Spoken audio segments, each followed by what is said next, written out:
Have you been seeing the numbers 555? I know I have. And so in this video, I'm going to be sharing with you the biblical meaning behind the numbers 555. If you don't know who I am, I'm Deborah, and I'm the creative visionary and founder of the Writers Incorn International.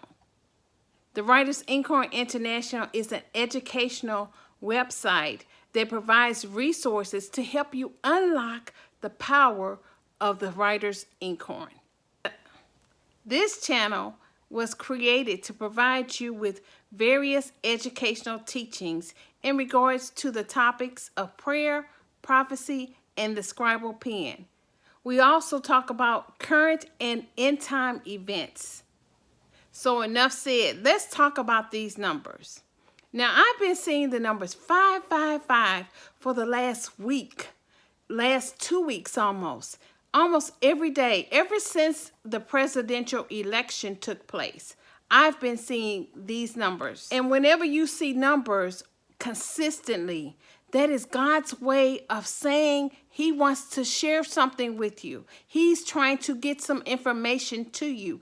Don't ignore the warnings when He shares these things like repeated numbers, repeated pictures. He may show you an image, a song. He may speak to your spirit and then confirm it through someone who you don't even know.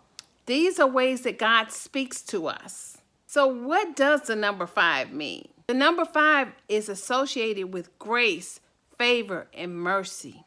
And we definitely need mercy in this hour.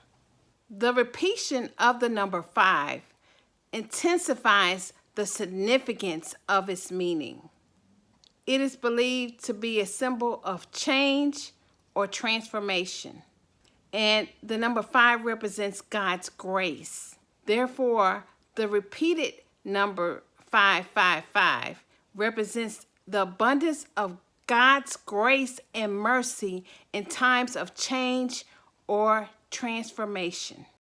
For me, whenever I see the number 555, it's definitely a sign of change, of transition, of some type of transformation that's about to take place.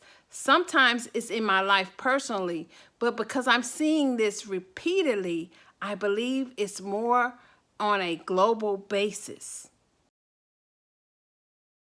I don't know about you, but immediately following the election, there were some weather events that took place.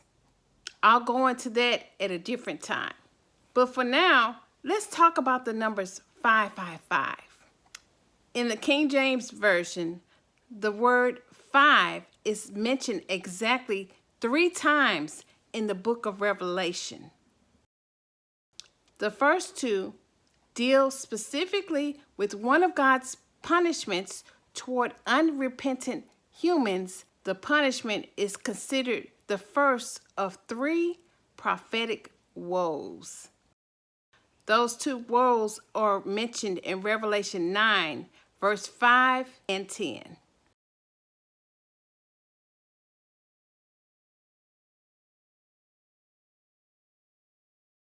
The third of the 5 involve how many rulers have fallen. At the time, the beast's power will soon rule over the earth. The Hebrew word for the number 555 is omets, O-M-E-T-S. And it is translated as stronger in the King James Version of the Bible.